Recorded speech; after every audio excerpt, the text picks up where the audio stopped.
የኢራንና የእስራኤል ጉዳይን እናነሳለን። አሁን ደረጃ ላይ ኢራንና እስራኤል አሁን ያሉበት ደረጃ ላይ ከመድረሳቸው በፊት የተለየ ታሪካዊ አመጣጥ አለው አይደለ? ግጭቱም ሆነ ሁለቱ ሀገራት የነበራቸው መነሻም አለ። ኢራን እስራኤል ሀገርነትን ስታገኝ ሁለተኛ እውቅና የሰጠቻትም ሀገር ነበረች በአንድ ወቅትና አሁን ደግሞ ሁለት ተገዳዳሪ ኃይል ሆኖ ምናልባት ሶስተኛ ዓለም ጦርነት ይነሳል ላይነሳም የሚል ጥያቄ ሰዎች እስኪያነሱ ድረስ የሁለቱ ሀገራት ግጭት በስፋት አሁን ላይ ጥቃት እንዲህ እስራኤልም ወደ ኢራንም ወደ እስራኤል የተለያዩ መሳሪያዎችን ቦምቦችን ይወረውራሉ። ግማሾቹ ይከሽፋሉ፣ ግማሾቹ ደግሞ አደጋ እያደረሱ እስካሁን ቀጥለዋል። የተለያዩ ሰዎች ህይወታቸው አልፏል። በአደጋው ልክ እንደውም ሰዎች ሞተዋል ማለት አይቻልም እየተታኮሱ ካለው መሳሪያ ነገር አንጻር። ግን እናንሳው የእስራኤልና የኢራን ነገር እንዴት ያለ ነው መነሻው? እንግዲህ ያው የመካከለኛው ምስራቅን መሰረት አድርገን ስናወራ አንተ ደግሞ ለዛ ቅርብ ነህ። ናው ወሬክ በሙሉ መካከለኛው ምስራቅ ነው። ኢትዮጵያም እኮ ቅርብ ነች ለመካከለኛው ምስራቅ። ታሪካዊ ተሰሰረው ነው። አዎ በነገራችን ላይ ብዙ ሰዎች ኢትዮጵያን እና አሁን ይሄን ለማስተሳሰር ይሞክራሉ። ታላቅ ሀገራት ኢራን እንደዚህ ኢትዮጵያ ታላቅ ሀገራት ናቸው፣ እስራኤል እንደዚህ ኢትዮጵያ ያሉ ሚሉ አሉ። ኩራትራት አይሆንም ብለን ትተን ነው እንጂ እሱንማ በኋላ እናነሳዋለን። ኩራትራት ስለምናነሳ ወደ ኢራንና እስራኤል ግን እንመለስ።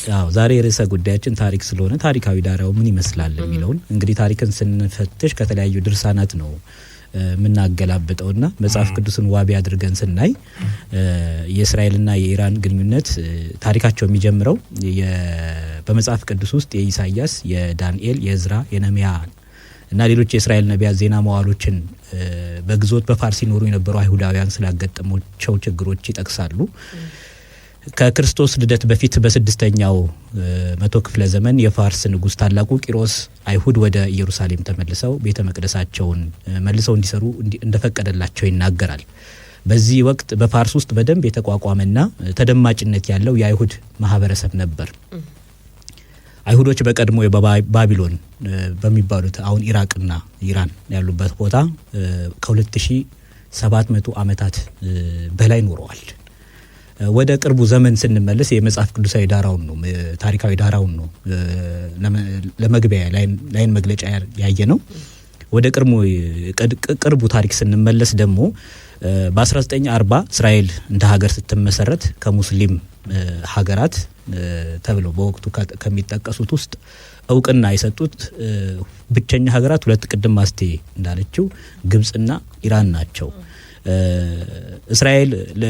ኢራን ለእስራኤል የሰጠችው እውቅና ኢመደበኛ በሆነ መልኩ ቢሆንም ይላል ቀጠናው የፖለቲካ የጋራ ጥቅማቸው ሲሉ ትሪደንት የተባለ የደህንነት ጥምረት በመመስረት መረጃዎችን በጋራ የመለዋወጥና የጋራ አጸፋዊ የደህንነት ዘመቻዎችን ያከናውኑ እንደነበር ዳሊያ ዲሳኒካያ የአሊ ሬዛ ናድርና ፓሪስ አሮሻን በጋራ የጻፉት እስራኤልና ኢራን የተባለ መጽሐፍ ያስረዳል ማለት ነው።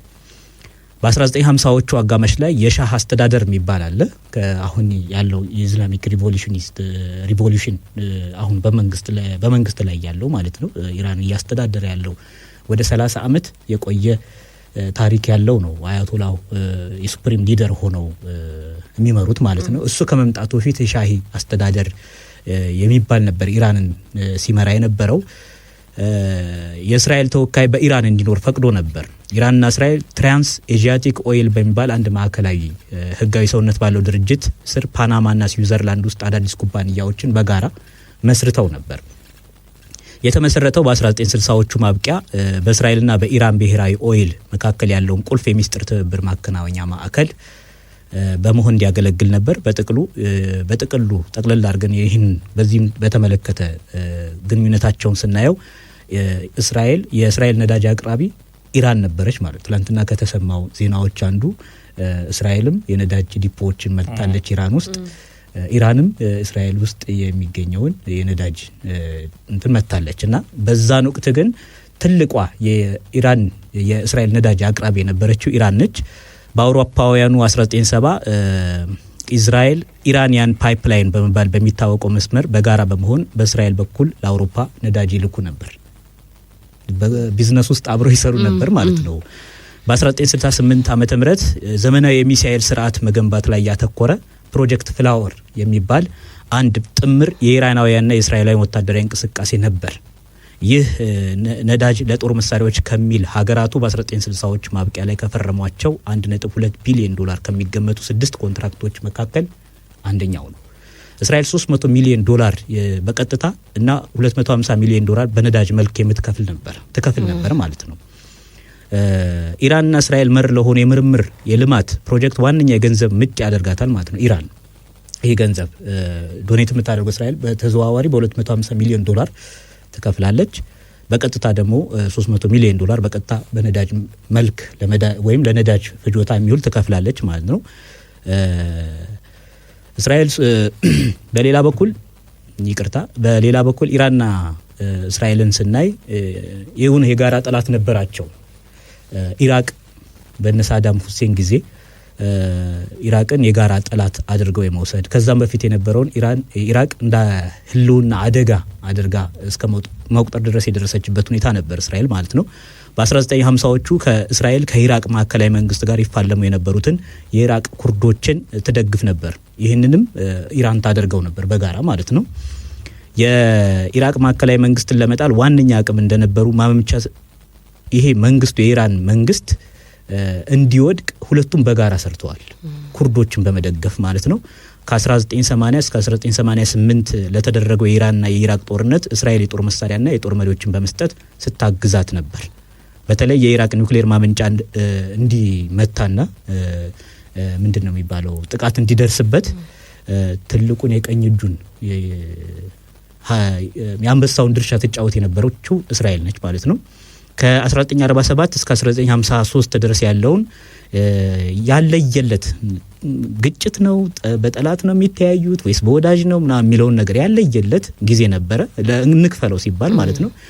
ከ1953 ደግሞ እስከ 1979 ደግሞ በፓህላቪ ስርወ መንግስት ዘመን ማለት ነው የወዳጅነት ዘመን ነበራቸው። ከኢራን አብዮት በኋላ ያለው ከ1979 እስከ 1999 ግንኙነታቸው እየተበላሸ የመጣበት ዘመን ነው። የ1991 ደግሞ የባህረ ሰላጤ ጦርነት ካበቃበት ጊዜ አንስቶ የቀጠለው ግልጽ ጥላቻ የሰፈነበት ዘመን ላይ ነበሩ። ከ1959 የስድስቱ ቀን ጦርነት የሚባለው ነበር አይደለ? በታሪክ እንደውም ወደ 19 የሚጠጉ አረብ ሀገራት እና እስራኤል ጦርነት የገጠሙበት ሁኔታ የነበረበት የታሪክ አንዱ ክፍል ነው። የኢራን መንግስት በዛን ወቅት እስራኤል በዚህ ጦርነት በግብጽ በሶሪያና በዮርዳኖስ መከላከያ ኃይሎች ላይ ድል መቀዳጀቷን በአደባባይ በመመስከር ግንኙነቱ ተበላሽቶ የነበረው ግንኙነት እንዲታደስ ፍላጎት ነበረው ይላል። በ1980ዎቹ ኢራንና በእስራኤል መካከል የነበረው ትብብር መቀዛቀዝ ጀመረ።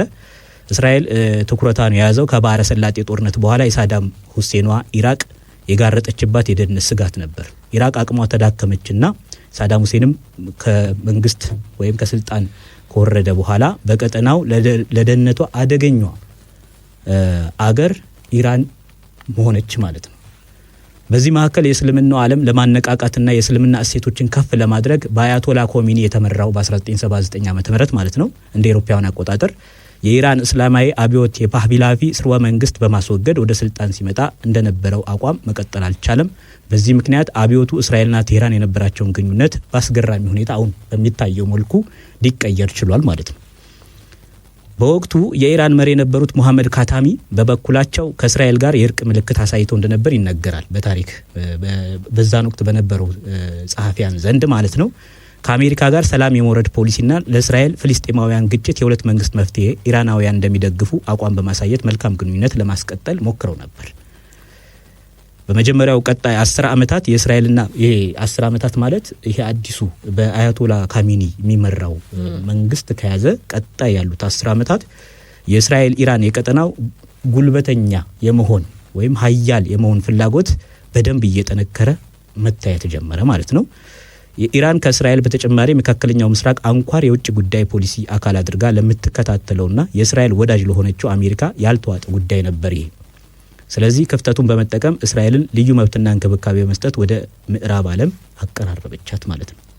አሜሪካ ከኢራን በተቃራኒው ለመቆም እስራኤልን መደገፍ ነበረባት ማለት ነው። ያው የእስራኤልና የአሜሪካ ግንኙነት እንዳለ ሆኖ ማለት ነው። ይህ ጉዳይ በወቅቱ የነበሩት ሙሐመድ ካታሚ በኩላቸው ከእስራኤል ጋር ቅድም እንዳልኩት የአግሪመንት እንዲኖር ሰላም እንዲኖር ጥረት ያደርጉ ነበረ። የነዳጅ ሀብቷን የበዘበዘቻት አሜሪካ ጉያ መሸሸግ ያሳሰባት ኢራን በቀጠናው እስራኤል ወደ አሜሪካ መጠጋት በጣም አሳሳቢ ስለሆነባት በቀጠናው ጸረ እስራኤልና አሜሪካ ትግል የሚያደርጉ ታጣቂ ቡድኖችን መደገፍ ጀመረች ማለት ነው። አሁን እስራኤል ከዚህ በፊት የሰማናቸው ጦርነቶች በኢራን ድጋፍ የሚደረጉ ናቸው ማለት ነው። አሁን ወደ መካከለኛው ምስራቅ ስትሄድ ኢራን ያቋቋመቻቸው አሉ ወይም ኢራን የምትደግፋቸው አሉ። እነ ሂዝቦላ በሊባኖስ፣ ሐማስን በፍልስጤም፣ ሀውቲን በየመን በጦር መሳሪያና በወታደራዊ ስልጠናዎች የምትደግፈው ኢራን ነበረች። ከኢራን በነገራችን ላይ በተዘዋዋሪም ከአልሸባብ ጋር ቀጥታም ባይሆን በሁቲ በኩል ግንኙነት እንደምታደርግ የሆነ ጊዜ ዘገባዎች ወጥተው ነበር። ስለዚህ እነዚህ የሚድል ኢስት ወይም መካከለኛው ምስራቅ ውስጥ ያሉትን ቡድኖች በመደገፍ በተዘዋዋሪ ከእስራኤል ጋር ጦርነት ውስጥ ነበረች ማለት ነው። በ1980ዎቹ አጋማሽ ከአብዮቱ በኋላ ተቋርጦ የነበረው የሲቪሊያውያን የኒውክሌር መርሃ ግብር በሩሲያ ረዳትነት እንደገና መጀመር ጀመረ ማለት ነው። አሁን የሚወዛገቡበት ማለት ነው። ከኢንተርናሽናል ኒውክሌር ኤጀንሲ ያለ አይደለም ይህንን የሚቆጣጠረው አካል ብዙ መረጃዎችን እንደውም ለእስራኤል ሰጥቷል ተብላ የከሰሰችው ኢራን ይህን ተቋም ነው እና ይሄ ተቋም ኢራን የራሷን ኒውክሌር እንዳታበለጽግ ወይም አሜሪካውን የምታደርገውን የድርድር ሂደትን ዶናልድ ትራምፕ ሲናገሩ እንደነበረው ማለት ነው ይሄንን የኒውክሌር ፕሮጀክት የጀመረችው በሩሲያ ድጋፍ ነበር ማለት ነው። ከዚህ የኢራን ኒውክሌር ፕሮግራም በኋላ የእስራኤላውያን አይን እንግዲህ ሊነቀል አልቻለም። ምክንያቱም ከቅድም እንዳልኩ ከኢራቅ ከሳዳም ሁሴን ውድቀት በኋላ በቀጠናው ያለው የሱፐር ፓወር ጉዳይ አንደኛ ስጋት ወይም የደህንነት ስጋት አድርጋ ያስቀመጠቻት እስራኤል ኢራንን ነው። ኢራን ግን እንዳልኩ ከአያቶላ ከመምጣታቸው በፊት ቅድም እንዳልኩት የተለያዩ ቢዝነሶችን የተለያዩ ፕሮጀክቶችን አብረው እየሰሩ ነዳጅ ላይ አብረው በትኩረት እየሰሩ ሚሳኤሎችን የማበልጸግ ስራ አብረው በጋራ የሚሰሯቸው ፕሮጀክቶች ነበሩ። ኢራቅ ላይም አብረው በጋራ ኩርዶችን በመርዳት የሚተባበሩበት ሁኔታ ነበር። አሁን ይሄ የኢስላሚክ ሪቮሉሽን የሚባለው በሱፕሪም ሊደሩ በአያቶላ የሚመራው መንግስት ከመጣ በኋላ ነው ነገር እንዳልሆነ የሆነው ማለት ነው። እስራኤል የኢራንን የኒውክሌር መርሃ ግብር ለማውደም ስለምትፈልግ የማያባራ የሴራ ጥቃቶች በ2010ዎቹ ውስጥ ተፈጽመዋል ማለት ነው። በዚህ መልክ የቀጠለ የሁለቱ ሀገራት የፍቅርና የግጭት ታሪክ ብዙ ቢሆንም ከ2010 በኋላ ያለው ደግሞ ታሪካቸው ሚዲያውን ሽፋን ስለሰጠው አሁንም የምናየው ጉዳይ ስለሆነ እስከዚህ ድረስ ደርሷል ማለት ነው። ከታሪካዊ ዳራውን ስናይ እናመሰግናለን። ፍጹም የኛ ሰው በሚድል ኢስት ጥሩ ሹመት ነው አይደል? ያዳብር ሹመት ያዳብር። በርካታ ነገሮችን አንስቷል። እውነት ለመናገር እዚህ ላይ ብዙ ምን ጨምረው ነገር ላይኖር ይችላል። ግን መቼም እንደምታውቀው አይሁዶች ስቴትለስ ፒፕል ነበሩ አይደል? አዎ። መጀመሪያ ነበራቸው የሆነ ስቴት ደን በጣም ረጅም ጊዜ ቅድም የጠቀስካቸው ስድስተኛ ከክርስቶስ ልደት በፊት 580 አካባቢ ባቢሎን ገዝታት ነበረ።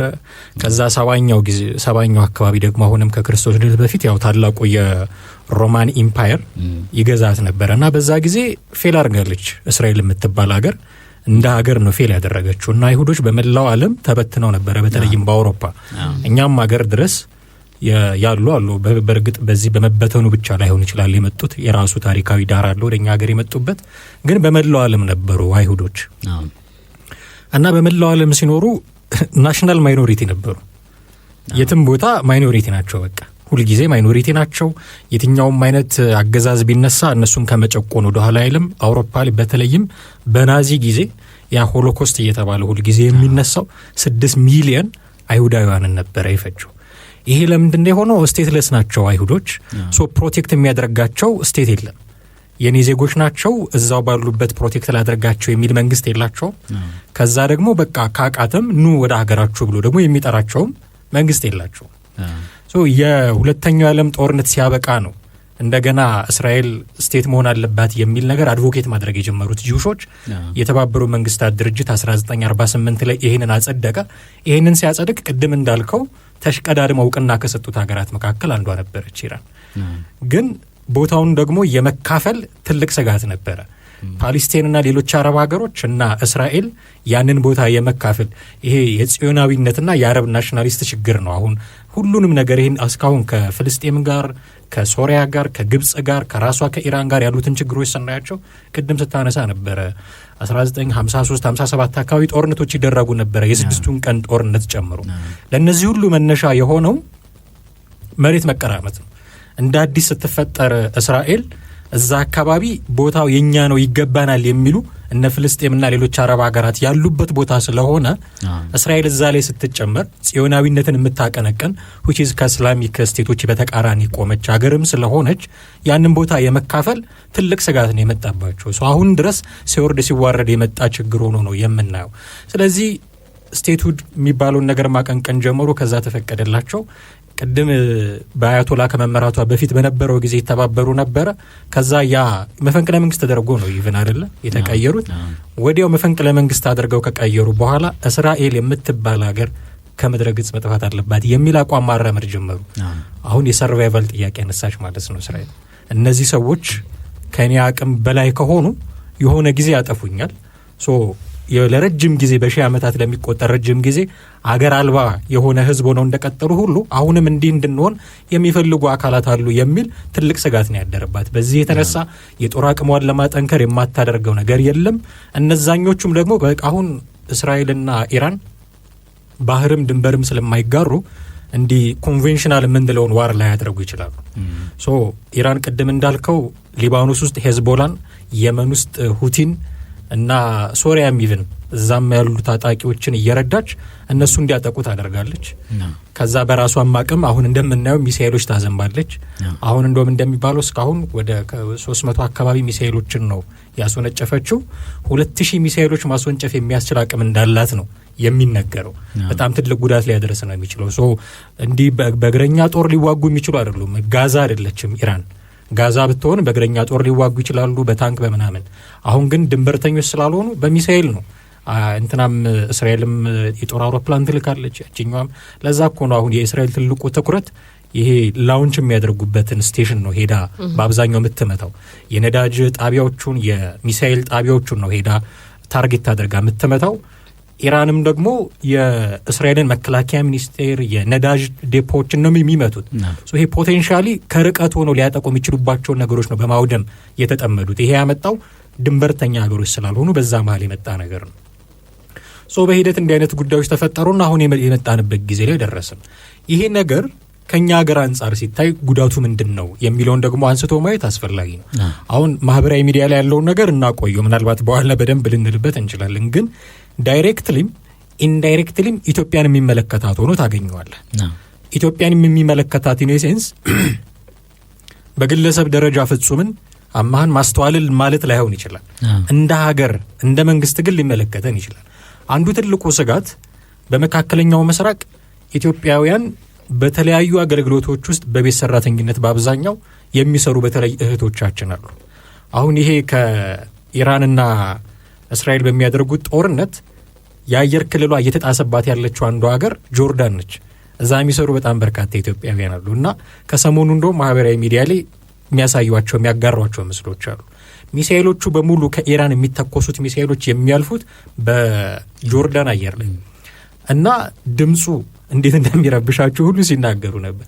እዛ አካባቢ ያሉ ዜጎቻችን ሊጎዱ ይችላሉ። ያው ዞን ሲጣላ ሳሩ ነው የሚጎዳው በሚለው ኢራንና እስራኤል በሚያደርጉት ጦርነት የሆነ ሚስካልኩሌት የተደረጉ ጉዳዮች ቢኖሩ ጆርዳን ላይ ሚሳኤል ቢወድቅ የኛ ሀገር ዜጎች መጎዳታቸው አይቀርም። እንዲህ ባለ መልኩ ልንጎዳ እንችላለን። የሰሞኑን የኢራንን ዛቻ ሰምተህ ከሆነ እስራኤልን የሚደግፍ ማንኛውም ሀገር ካለ የጦር ቤዛቸውን ለማጥቃት እገደዳለሁ ብላለች። ለምሳሌ አሜሪካ እስራኤልን የመደገፍ ኦፍኮርስ ተደግፋታለች። የአንድ ሳንቲም ሁለት ገጽታዎች ናቸው ይታወቃል። አትሊስት አሁን ዳይሬክትሊ ኢንቮልቭመንት ባይኖራትም በጦርነቱ ላይ ሚሳኤሎችን በማክሸፍ ዳታዎችን በመስጠት እነዚህ የሳተላይት ምስሎችን በመስጠት ታግዛታለች፣ ትረዳታለች። የታወቀ ነገር ነው። ዳይሬክትሊ ግን ጦርነቱ ላይ ኢንቮልቭ የምታደርገ ከሆነ አሜሪካ ቤዟን እመታለሁ። የአሜሪካ ቤዝ ካለባቸው ቦታዎች መካከል አንዱ ጅቡቲ ላይ የአሜሪካ ብቻ አይደለም ፕሮ እስራኤል የሆኑ አውሮፓውያን ሀገራትም ጭምር እዛ ቤዝ አላቸው። ያንን ቤዝ ኢራን ማጥቃት ጀመረች ማለት የኢትዮጵያ በር ተዘጋ ማለት ነው። የባህር በር ያለን በጅቡቲ ብቻ ነው እንደምታውቀው። በሌላ በኩል ቤትም መጠቀም አንችልም። ኢምፖርት ኤክስፖርት የሚደረግ በዛ በኩል ነው። አንዱ ቀን 2 ቀን 3 ቀን ያ ፖርት ቢዘጋ ኢትዮጵያ ውስጥ ወዲያው የሚያጋጥመው የመድኃኒት እጥረት፣ የነዳጅ እጥረት፣ የተለያዩ የማዳበሪያ እጥረት ምናምን ሊከሰት ይችላል። ይሄ ቀጥተኛ ጥቃት ካደረሰች እዛ አካባቢ ኢራን ቀጥተኛ ተጽዕኖ ሊፈጥር ይችላል ኢትዮጵያ ላይ። ከዛ ባለፈ ግን እንደ መንግስት የሆነ አቋም እንድትወስድ ደግሞ ይጠበቃል። የከሌ ደጋፊ ነህ የከሌ ደጋፊ ነህ የሚባል የደሃ ሀገሮች ችግር ይሄ ነው። በልብህን ደረትህን ነፍተህ የከሌ ደጋፊ ነኝ ማለት የምትችልበት ሚንስ የለም። በአብዛኛው እስካሁን እንዳየነው ሰማው ኒውትራል ነች ማለት እንችላለን ኢትዮጵያ። ከዚህ በፊትም ሐማስና እስራኤል ያሁኑን ጦርነት የጀመሩ ሰሞን እንዲህ አይነት ጉዳዮች ይነሱ ነበረ። በሰላም እንዲፈታ እንመክራለን። እንዲህ ያለ ዲፕሎማሲውን አለሳልሰው አለዝበው የመሄድ አቅጣጫ ሲጠቀሙ ነው የምናየው። ግን አንዳንዴ ልትገደር ትችላለች። ብዙ የእርዳታህን የምትሰጥ ሀገር አሜሪካ ስትሆን በሷ ፍላጎት ለማድረግ ልትገደር ትችላለህ። በዛ ፍላጎት ውስጥ ካደርክ ደግሞ ፕሮ እስራኤል ልትሆን ነው ማለት ነው። ወይ ደግሞ ሌሎች የመካከለኛው ምስራቅ ጉዳዮች ግድ የሚሉህ ከሆነ ደግሞ ኢራንን ልትደግፍ ነው። ኢራንን መደገፍ ባይ ዲፎልት እስራኤልና አሜሪካንን መቃወም ሊሆን ነው። እንደ መንግስት እንደ ፎሬን ፖሊሲው መንግስት ላይም ደግሞ ተጽዕኖ ሊያደርግ የሚችል ጉዳይ ነው ማለት ነው። ከዛ ባለፈ ጦርነቱ ልክ በተከፈተ የመጀመሪያውን ጥቃት የወሰደችው እስራኤል ነች እንደሚታወቀውና ወዲያው ከ10 እስከ 13% በሚሆን ደረጃ የነዳጅ ዋጋ ጨመረ። የነዳጅ ዋጋ ሲጨምር እኛ ሀገር ያለውን ነገር ደግሞ ታውቀዋለህ። ወዲያው ነዳጅ ጨመረ፣ ዶላር ጨመረ እየተባለው የዋጋ ግሽበቱ እንዴት እንደሚያሻቅብ ታውቀዋለህ። ይሄም ቀጥተኛ የኢኮኖሚ ችግር የሚያመጣ ነው እኛ ሀገር ላይ። በሀገር ደረጃ የእስራኤልና የኢራን ጦርነት ኢትዮጵያ ላይ የሚያመጣቸው ዘርፈ ብዙ ችግሮች አሉ በሀገር ደረጃ እንደ ሀገር። ነገር ግን የኔ የብቻዬ ጉዳይ ግን ሊሆን አይችልም። ያንተ የብቻ ጉዳይ ወይ የሃይማኖትህ ጉዳይ ግን ሊሆን አይችልም። አፍተር ኦል የነሱ ጉዳይ ነው። ኢቭን የሃይማኖትም ቢሆን ቅድም እንዳልነው የፕሮክሲ ዋር ምናምን ያለው ጉዳይ ነው። ሪሊጂየስ ኮንፍሊክት ያለው ጉዳይ ነው። ጂኦፖለቲክስ በጣም የሚያጠቃው ጉዳይ ነው። የነሱ ጉዳይ ነው። ይሄ ሁሉ እኛን የሚመለከተን ቅድም ባነሳኋቸው የፎሬን ፖሊሲ ጉዳዮች እና ሌሎች የፖርት የወደብ ጉዳዮች ምናምን ሊጎዳን ይችላል። ኢንዲቪጁዋሊ ግን እኔ ሊጎዳኝ ይችላል። እንደ ሀገር እንደ ኢትዮጵያ ከሚደርስባት ችግር እካፈላለሁኝ እንጂ ፐርሰናሊ እኔን የሚጎዳኝ ነገር አይደለም። ስለዚህ ወጥቼ በማህበራዊ ሚዲያ ላይ የእስራኤል ደጋፊ ነኝ ማለት አልችልም። ወይ ደግሞ ወጥቼ በማህበራዊ ሚዲያ ላይ የኢራን ደጋፊ ነኝ እንድል አይጠበቅም። ብዙዎቹ ከሪሊጂየስ ቪው ስለሚያዩት እንደዚህ አይነት ጉዳዮች ሲስተናገዱ ብዙ እናያለን። ግን ይሄ የኔ ቢዝነስ አይደለም፣ የግል የኔ ቢዝነስ አይደለም። እንደ ኢትዮጵያ ነው የኔ ፐርስፔክቲቭ መሆን ያለበት። አሁን ይህንን ኮንፍሊክት ሳይ እንደ ኢትዮጵያ ከዚህ ኮንፍሊክት ምንድን ነው የምትጎዳው፣ የማን ሳይድ ልትይዝ ይገባታል የሚሉ ጉዳዮችን ልታነሳ ትችላለህ። እንዳማሃኒ ፐርሰናሊ ግን ይሄ ጉዳይ ቦዘር ሊያደርገኝ አይገባም ነበር። ማህበራዊ ሚዲያ ላይ የምናያቸው ጉዳዮች ግን ከዚህ በጣም ዲፕ ዳውን የገቡ ሆነው ይገኛሉ። እንግዲህ በአንድም ሆነ በሌላ መልኩ ያው ከሃይማኖት ጋር ተያይዞ ነው አይደለ? ለምሳሌ የክርስትናው ዓለም እስራኤልን እንደ ክርስቲያን ሀገር ያያታል፣ ወይም ደግሞ ለክርስቲያኖች ቅርብ ናት ብሎ ያስባል።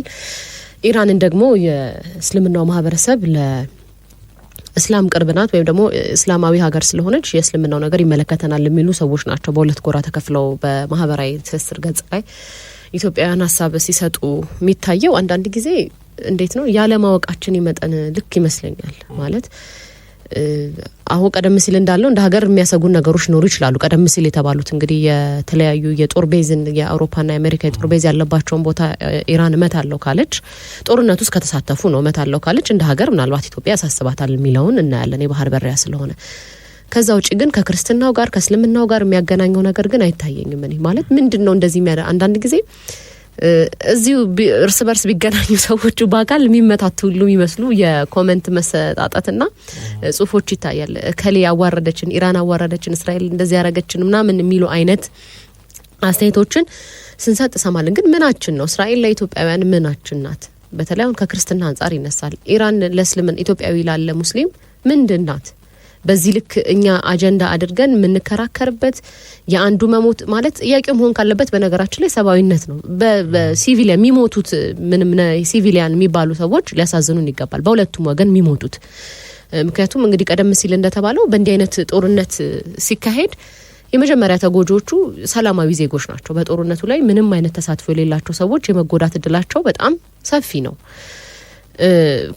አሁን ባለው ሁኔታ ግን ተቋማትን ይሄ የጦር ካምፖችን፣ የማምረቻዎችን፣ የወታደራዊ ቦታዎችን ነው እየጎዱ ያሉትና አሁንም ቀደም ሲል የወጣ መረጃ ያየሁኝ ነበረ የእስራኤል መንግስት ኢራናውያን ይሄ ወታደራዊ አካባቢ የሚኖሩ ሰዎች ከዛ አካባቢ ኢራናውያን እንዲርቁ ጉዳቱ እንዳይደርስባቸው የሚል አይነትና ታርጌታቸው ይሄ ነውና በዚህ መሀል የሚሞቱ ሰዎች ህይወት ምናልባት ሊያሳስበን ይገባል ብዬ አስባለሁ። ወይም ደግሞ ልክ ጦርነቱን ስናስብ ከዚህ ጦርነት ማን ይጠቀማል ማን ይጎዳል ብለስታይ በጣም የሚጎዳው ሲቪሊያኑ ነው። መኖሪያው፣ ኢንፍራስትራክቸሩ፣ አጠቃላይ ህፃናት፣ ሴቶች፣ ወጣቶች ምትላቸው የማህበረሰቡ ክፍል በጣም ተጎጂ ናቸው። አደጋው የሚመለከታቸዋል። ስለዚህ የሆነ ቦታ ላይ ጦርነት ሲነሳ ምናይበት አይን ሃይማኖት ሳይሆን ለኔ ሃይማኖት ይቀርባል በትክክል እስራኤል ለክርስትናው ተቀርባለች እንደሚል ጥያቄ ስታነሳ እኮ ጥያቄ ምልክት ውስጥ ነው ያሉት አይደል? የአይሁድ ሀገር ነው የምትባሉት አይሁዶች ነው እንደዛ ነው የምትለው። አዎ እስራኤል በክርስቶስ በተለያየ የእስራኤል ክፍል ዞሮ አስተምሯል ምናምን የሚለው ነገር ያስኬዳል። ግን ከክርስትና አንጻር ካየ ነው በትክክል ይመለከታቸዋል ክርስቲያኖቹ የሚለው ነገር እንድታነሳ ያደርጋል። እስልምናውም ላይ ተመሳሳይ ነው። ፍልስጤም ያለ ሙስሊም ኢትዮጵያ ያለ ሙስሊም ምኑ ነው በሃይማኖት ከመገናኘት የዘለለ በዚህ ልክ እንትን ይላሉ። አሁን አንዳንድ ጊዜ ነገርየው የሚያስደነግጥህ ለምሳሌ እስራኤልም ፓላስቲን ውስጥ ወይም ደግሞ ኢራን ውስጥ ያሉ ሰዎችን ሲገድሉ ደግ አረጉ የሚሉ አሉ። በተመሳሳይ እስራኤል የሚሞቱ ደግሞ ሰዎች ሲኖሩ ደሳይ በቃ ልካቸውን አገኙ የሚሉ አሉ። ስለዚህ አሁን ነገርየው ከሰብአዊነት ወጥቷል ማለት ነው። በቃ ለሃይማኖት ይሁን እንጂ ማንንም ቢገድል ደስ ይለኛል የሚል አይነት አተያይ ግን መታየት ያለበት ከሰብአዊነት አንጻር አይደለም ወይ? በሁለቱም ወገን የሚሞቱ ሰላማዊ ዜጎች ወይም ደግሞ ሰላማዊ ሰዎች ህፃናት በጣም ያሳዝናል እኮ አይደል? አሁን ብዙ ጊዜ በአሁን የጋዛም ላይ እንደዚህ የምናያቸው እስራኤልም ላይ እንደዚህ የምናያቸው የተለያዩ የጥቃት የሚያደርሱ ቦምቦች መሰል አይነት ነገሮች ሲላኩ ህፃናቱ የሚወጡበት አስክሬናቸው የሚወጣበት መንገድ ምናምን እኮ ያሳዝናል። ያ ነው እንደ ሰውነት ነው የምናስበው እንጂ ካሰብን ጦርነቱን እንደ ሰው ነው ቁመን በቃ ይሄ ነገር ይጎዳል አይደል? ማንን ይጎዳል? ማዘን ነው። ሄደህ ልትዋጋ አትችልም እኮ ግን ሲታዩ ማህበራዊ ሚዲያ ያሉ ሰዎች ነው ቢባሉ የሚዘምቱ ይመስላሉና ያ ይመለከተናል ወይ? አሁን ጥያቄ እኮ ነው ምንድነው ለኛ የኛን ከፍ ዝቅ የኛ እንደዛ መባባልን ከፍ ዝቅ የማያደርግ ነገር ምንድነው? አንዳንድ ጊዜ የሆኑ ሀገራትን ባንዲራ ሁሉ ይዘው የሚወጡ ሰዎች አሉ። ባንዲራቸውን ይዘው ደጋረክሽ ከሌ እንደዚህ ያረክሽ ምናምንና ይሄ አንዳንዴ የንቃተ ህሊናችንንም እንደ ማህበረሰብ ያለንን የንቃተ ህሊናም ነገር እንድንጠይቅ የሚያደርገን ነገር ነው እንጂ ከዛ ውጪ ምንም የኛ ጉዳይ የኛ አጀንዳ ሊሆን አይችልም። የዓለም አጀንዳ ነው። አዎ እንደ ቀደም ሲል እንዳልነው እንደ ሀገር ምን ሊጎዳ ምን ሊጠቅመን ምን ይጎዳናል የሚለው ምናልባት እንደ ሀገር የሚታሰብ እንጂ እንደ ግል ግን በየቤታችን በየማህበራዊ ትስስር ገጻችን ደጋረገች ከሌ እንደዚህ ሞተ እንደው ኃይልህን ግለጥና ጠላቶቻችን ሲወድሙኒ ምናምን ሚል አይነት አታያይ ግን አያስኬድም። ለምሳሌ ኢትዮጵያ ውስጥ ያለ ክርስቲያን ኢራን ውስጥ ያለ ሙስሊም ሲሞት ማየት ደስ ሊለው አይገባም። ኢትዮጵያ ውስጥ ያለ ሙስሊም እስራኤላውያን የሆኑ ሰዎች ሲሞት ወይም ደግሞ ኢራን በምታደርገው ጥቃት የሚሞቱ ህፃናትን በአጠቃላይ በጦርነቱ የሚሞቱ ሰዎችን ሞት ሲያይ እሰይ በቃ ኃይላችን ተገለጠ ምናምን የሚል አይነት አታይ ሊኖረው አይገባም። ነገርየውን ከሰብአዊነት አንጻር የማየት ነገር ያስፈልጋል እንጂ የሆነ እንዴት አይነት ነገር ውስጥ ነው ያለነው የሚል ጥያቄ እንድናነሳ ያደርገናል። አዎ ግዚህ በማህበራዊ ሚዲያ የሚዘዋወሩትን ሀሳቦች ስታይ አንደኛው መነሻ የሚያደርጉት ሀሳብ ምንድነው? በክርስትናው ዓለም ላይ ስቴጂ በክርስትናው ዓለም ውስጥ ኢየሩሳሌም ያላት ቦታ ይታወቃል። በተለይ ደግሞ በኢትዮጵያም ኦርቶዶክስ ተዋሕዶ ቤተክርስቲያንም ገዳማት አሏት እዛ በታሪክነት በቅርስነት ያሉ ማለት ነው። እነሱን ስታስቢ ምን ያህል ለሃይማኖቱ ቅርብ ቦታው ሪሊጂየስ ሳይት መሆኑ ሰዎች ያንን አይተው እንዲደግፉ ወይም እንዲነቅፉ ሊያደርግ ይችላል።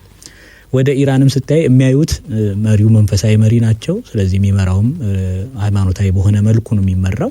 ስለዚህ ያንን ሲያዩ ለሃይማኖቱ ቅርብ ነው የሚል እሳቤ ይዘው ድንበር የመያዝ ዝንባሌ አለ። ግን እስራኤል ውስጥም ስትሄጂ ፊሊስጤም ውስጥም ስትሄጂ ያ ክርስቲያኖች አሉ። እንደውም እኮ በእስራኤልና በፊሊስጤም በጋዛ እንትን ውስጥ በፊሊስጤም ራማላ ነው የሚባለው ዌስት ባንክ ውስጥ እንደውም አንድ የገዳም እኮ የቅዱስ ገብርኤል ቤተክርስቲያን ነው ምናምን በእስራኤል በተደረገ ጋዛ ውስጥ እኮ የፋሲካን በዓል ሲያከብሩ ማይተናል አይደል? አንድ ቪዲዮ ቤተልሔም እንደውም ክርስቶስ የተወለደበት ቦታ እኮ በፊሊስጤም ውስጥ ነው አይደል አለ የሚባለው። የጊዮርጊስ ቤተክርስቲያንም አለ። ስለዚህ የፊሊስጤማውያን ክርስቲያኖች አሉ እንደማለት ነው። ስለዚህ ፊሊስጤምን ያጥፋ ስንል ክርስቲያኖችንም አብረን ነው እንትን እያልን ያለ ነው ማለት ነው። እስራኤላውያን ጋር ስትመጪ እስራኤላውያን ይጥፉ ሲባል ደግሞ አይሁድ ሆኖ የተለያዩ እምነት ተከታዮች አሉ። ኢየሩሳሌም የአይሁዳውያን ብቻ አይደለችም። በነገራችን ላይ አይሁድ ሆነው ክርስትናን ተቀበሉ አሉ። አይሁድ ሆነው ደግሞ አረቦች አሉ። ማለት እስራኤላውያን አረቦች አሉ። አሁን ወደ ቴልአቪቭ ስትሄጂ በምስራቅ ወደ ሙት ባህር ምናምን ቅርብ ወደ ምንድነው ወደብ አካባቢ ወደ ሙት ባህር አካባቢ ስትሄጂ የቴልአቪቭ ምስራቃዊ ክፍሉ ይሁን ሰሜናዊ ክፍሉ አይሁዳ እስራኤላውያን አረቦች የሚኖሩበት አካባቢ ነው። ስለዚህ አረቦችም አሉ ማለት ነው እስራኤል ውስጥ። ስለዚህ ይሄ ነገር ወደ ሃይማኖታዊ ስታስመጪ ሁሉን ሆሊስቲክ ቅድም ሰዋዊነት ወደሚለው እሳቤ ነው መዞም ይወስደን። ኢራን ውስጥም ስቴጂ ኢራን ውስጥ እኮ ክርስቲያኖች ይኖራሉ። ሙሉ ሙስሊም ናቸው አይደለም፣ የተወሰኑ ክርስቲያኖችም ይኖራሉ እኮ አይደል? እንደዛ ነው ማሰብ። አሁን ይሄ ቅድም ሐሳቡን ለጥጦ የማየት ግን እንደ ኢትዮጵያዊ እንዴት ነው ሪአክት ማድረግ ያለብን ሲባል እንደ ኢትዮጵያ ነው። ኢትዮጵያ ደግሞ ችግሮቿ ቅድም አንተ ካልከው ነው የሚመዘዘው። እንደ ሀገር የምንጋፈጣቸው ችግሮች አሉ። በተለይ ይሄ በካምፕ ሌሜኖር የሚባለው አካባቢ የጅቡቲ ወደ 14 የሚጠጉ ሀገራት ናቸው ያሉት። የፕሮ ብቻ ሳይሆን አንቲ ሴሜቲክ የሆኑም ሀገራት እኮ አሉ እኮ። ለምሳሌ ሳውዲ አረቢያ ኤርትራ ውስጥ ሚሊተሪ ቤዝ አላት። ዩናይትድ አረብ ኤምሬትም ሚሊተሪ ቤዝ አላት። በዛ በታች በኩል ደግሞ ወደ አውዳል ስቴት ጎራ ምንድነው ከአውዳል ስቴት ወደ ታች ስቴት ደግሞ ሶማሌላንድ ውስጥ ደግሞ አንድ ሶማሊያ ውስጥ የቱርክ ሚሊተሪ ቤዝ አለ። 14ቱ ደግሞ ጅቡቲ ውስጥ አሉ። ጅቡቲ ውስጥ ያሉት የቻይናም ራሽያ ብቻ ነች የሌለችው ጅቡቲ ውስጥ። የቻይና፣ የፈረንሳይ፣ የጀርመን ምናምን ምንላቸው ወደ 300 የሚጠጉ የባህር ሰርጓጅ የጦር መርከቦች የሚገኙበት ቀጠና ነው የቀይ ባህር። ስለዚህ ጦርነቱ ፕሮ ብቻ በሆኑት እስራኤልን በሚደግፉ ሀገራት ላይ ብቻ አይሆንም። እርስ በርስም እዛው የመገናኘት እንትን አለው ማለት ነው። ምክንያቱም ካምፕ ሌሜኖርን ስታይ ካምፓቸው ብዙ የተራራቀ አይደለም። አፍንጫውን የያዘችው ቻይና ነች፣ ወደቡን ማለት ነው መውጫ መግቢያውን የያዘችው ቻይና ነች። እዚህ ጋር አሜሪካ ቤዟ ሲነካ ኢራንን የማጥቃት እንትን የሚኖራት ከነ ሳውዲ አረቢያ ጋር በመሆን ነው። ሳውዲ አረቢያ ኤርትራ ውስጥ አለች አይደል? የሳውዲ አረቢያ ሁቲዎችን ከዚህ በፊት ጦርነት ነበራቸው አይደል? ስለዚህ ያንን የማጥቃት እንትን ይሆናል። የፕሮ ብቻ ሳይሆን አጠቃላይ ጦርነቱ ወደዚህ የመምጣት ዝንባሌው ከፍተኛ ነው የሚሆነው ማለት ነው። ካሉት የቀጠና የጦርነት ቀጠናቸው አሁን ላይ አክቲቭሊ የሆነው ጦርነት የሚካሄድባቸው ቦታዎች ሚድል ኢስት አለ፣ ዩክሬንና ሩሲያ አለ፣ ቀይ ባህር ነው የሚሆነው። ቀይ ባህር ደግሞ ከተነሳ የማያባራ አይነት ነገር ነው የሚሆነው ማለት ነው። ምክንያቱም ሁሉም ተከማይተው ተሰብስበው ያሉት እዛ ነው። እነ ፈረንሳይ የምትላቸውም እነዚህ አውሮፓውያኑም እነ እንግሊዝ ሁሉም ያሉት እዚህ ስለሆነ የበለጠ እንትን እያለ ይመጣል። ለኢትዮጵያ ዳፋው ምንድነው? ኢኮኖሚካሊ ሶፍት ፓወሩን የማዳከም ዝንባሌ አለው።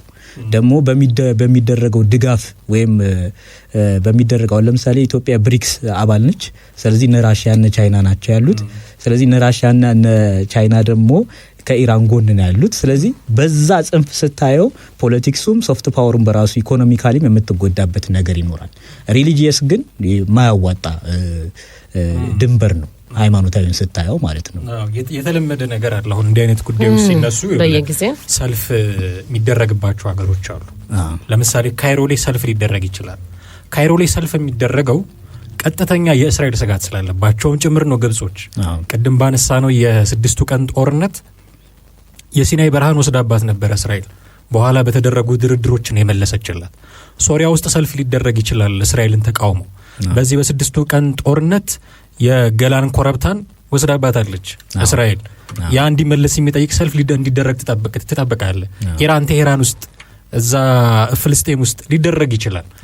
ኢትዮጵያ እስራኤል ታጠቃኛለች የሚል ስጋት የሌለባት ሀገር ነች ወይ ኢራን ታጠቃኛለች የሚል ስጋት የሌለባት ሀገር ነች። ስጋቱ ሁሉ ቅድም እንዳልነው በእጃዙር የሚመጣ ነው።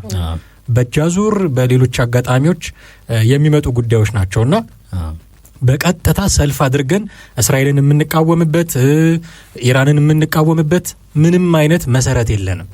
እንደ ሀገር እንደ ኢትዮጵያ በዚህ ጦርነት ምን ትጎዳለች ከሚል ስታንድ ላይ ቆመን ካላየነው በስተቀር ይሄ ሪሊጂየስ ቪው ደግሞ እንደ አንድ ሃይማኖተኛ ሰው ሊገድህ የሚገባው የማንኛውም ሰው ሞት ነው። እኔ እንደ ክርስቲያን የክርስቲያን ሞት ብቻ ነው የሚገደኝ ማለት የለብኝ። የሙስሊሞች ሞት ሊገደኝ ይገባል። አፍተር ኦል ሁላችንም ሰዎች ነን። እሱ ነው ኮመን ግራውንዳችን። እኩል ቆመን የምንነጋገርበት የጋራ መሬታችን ሰውነት ነው። እዛ ላይ ቆመን ካላየነው ጉዳዩ በጣም ባያዝድ ይሆናል። ስለዚህ ሰዎች ይጎዳሉ፣ ለነሱ ማዘን አለብን። እኛ ብዙም ማድረግ የምንችለው ነገር ያለ አይመስለኝም እንደ ሀገር። ማድረግ ከቻልን ግን ሰዎች እንዳይሞቱ ጥንቃቄ እንዲደረግ ዲፕሎማሲያችንን በዛ አንጻር መቃኘት ካልሆነ በስተቀር አሁን የያዝነው ይሄ አየር ላይ የተንሳፈፈ ትግል እንደው ብዙም የሚያዋጣን አልመሰለኝ።